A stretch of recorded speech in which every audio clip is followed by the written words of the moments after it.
Hi, I'm Simon. I'm the Head of Operations for Beds Luton and also for PTS in Beds, Herts and West Essex. First of all, just wanted to thank you for the outstanding care and service that you're delivering for our patients on PTS and A&E at the moment.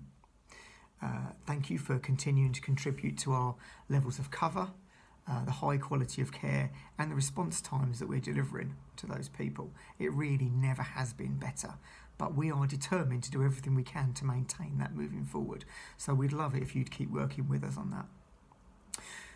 But it is important to remember that we are in the people business, aren't we? Whether it's the people in the community or your friends and colleagues. And in that context, I wanted to talk about two diseases that we're battling at the moment. The first of those is racism, and the second is COVID-19. In terms of racism, I think there's a couple of things that we can all do to help one another, the people that we know.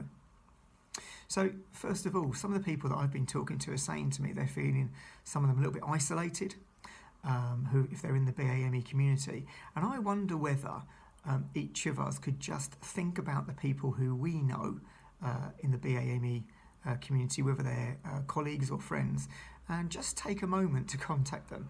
It might be a face-to-face chat or a little message, just to let them know you're thinking about them, that you care about them, and offering them any support that you could give. I know from the conversations I've had with a few people recently that some of them at least would really value that. And then secondly, we should be leaders in not accepting unacceptable behaviour. So I just wanted us to challenge ourselves. If you do see or hear something that just isn't right, that's just not consistent with our trust values, and in this context, that's just not respectful towards members of the BAME community, then we need to call that out. Now, of course, we need to do that in line with the trust values and in a supportive way, but let's not just let that go. Let's be leaders in making that difference with the people that we know. So that was the first disease, racism. The other one that you heard us talk about many times over the last few months, COVID-19. I know it's been really tough out there, and you've been doing a really great job with some very complex and difficult incidents you've been attending.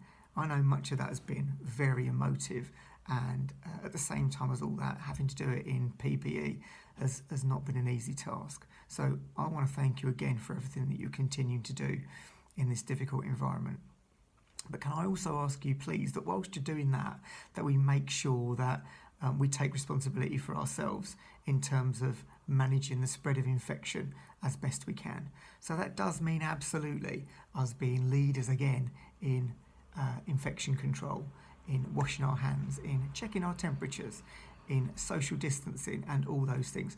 You may well know that in Bedford has the highest rate of infection in the east currently.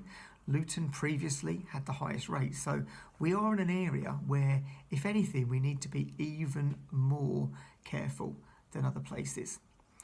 Just recently we've had a couple of incidents with our own staff with a number of cases of infection in 3 places within Bedfordshire. So please be acutely aware that your actions make a difference. So thank you for everything you're doing. Please look out for our BAME colleagues, and if you're one of that community, if there's anything we can do, please come and ask me or anyone else. And please remember that we need to be leaders, not only in the way we respond to our BAME colleagues, but in the way that we manage the spread of infection in COVID-19. Thank you for everything you're doing, and take care. Cheers. Bye.